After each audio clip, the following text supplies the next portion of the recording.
Alright, welcome to the video. In this one we're going to be going over the 7v7 formation 3, 1, and 2. So again, you got to be mindful of the numbers because they're going to change a little bit because of the situation that we have or the formation that we're using. I mean, we're focusing mainly on offense, right, but there will be a quick defensive moment in this. And what you can see is we have the number 4, 6, and 5. That creates our 3. 4, 6, and 5. We have the 8 as the central midfielder, and then we have the 9 and 10 as the two forwards. So again, it's a 3, 1, and 2. Now, this one is going to provide you probably greater defensive stability because you have 3 defenders, right? And then it can also provide you better opportunity offensively for quick transitions of play. So when the ball is won, you can try and quickly play out and get the ball forward.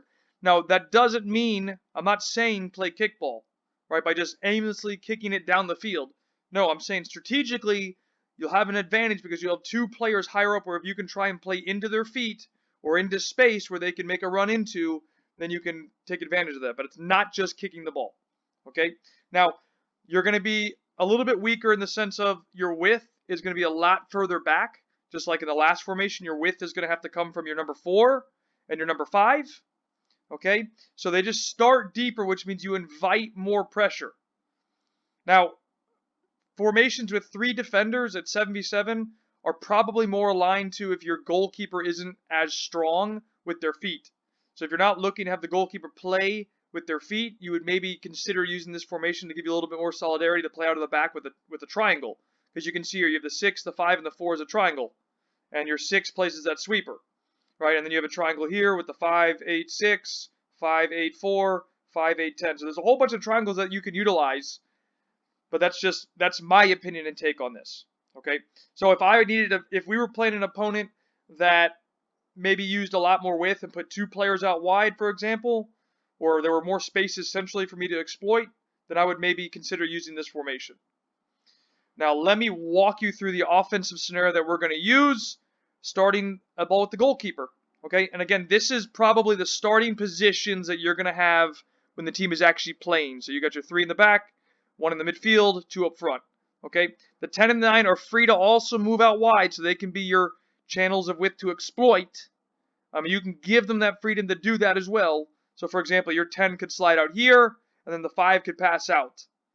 Okay, but it just gives you fewer numbers to try and attack with, and then you have to try and push more numbers up. So let's see how it works out. So you're going to see from the starting thing, they move to their positions. I'm going to pause it right there again. We're going to have, this time I put the center defender to this side and not the other one. We want the 8 to go a little bit higher again to try and pin the opponent. 4 and 5 are going to split wider. Okay, now here we go. We're going to add the defenders. So defenders come in. Again, we want the goalkeeper to play it to this player because it's in the box and we have the build-out line. Our goalkeeper is going to slide out to give us that shape of 4. So we have 4, 1, 6, and 5 with like a back 4 shape, which means it's 3v4, or should be. So we should have a solution to play out. Let's watch. So in this solution now, you can see the 8 will drop into this pocket of space to try and receive. So the 6 could play into the 8, and the 8 could play out to the 5, because you can see how the opponent's pressuring. Okay. Now 11's a little off to the side here. They should probably slide more centrally to try and cut these passes. So let's see. So the 6, you see the 11 comes inside. The 6 is now going to play back to the goalkeeper, and the red team is going to try and double press. But we have the spare man here, so as long as the goalkeeper is agile enough with their feet and can think fast enough, it could be a 1-touch ball or a 2-touch. So it could be control right, pass left, for example. And then we hit the out pass, and we're now able to break forward. So you can see we're now breaking forward here. Okay, and the entire team steps up. 5, 6, and 4 are pushing up. The goalkeeper is stepping out. The opponent, number 5, is now moving to pressure the ball to be the first defender. Our center forward makes a movement to receive it. And now you can see we have an advantage. It's essentially 4 blues versus 3 reds. So we have a good opportunity here to play in. So we play. Now we get the ball into that player. I'll freeze the frame here. You can see 5 is now in no man's land, so to speak. So 9 has 2 options. You can play the 1-2. Maybe lay off into the 8 who could play the 10, or play directly into the 10. Okay, or go yourself. So you could pass, pass, pass, or dribble. So let's see. Here's a scenario for you. Play it across to the 10 who's wide open, who shoots. Goalkeeper makes a save. Now, this is where it can be a little bit tricky because if you have a player bomb forward as such, right, they now have to obviously try and quickly recover. Now, the opponent normally has to play out of the back from the build-out line, so it gives your team an opportunity to try and reset positions.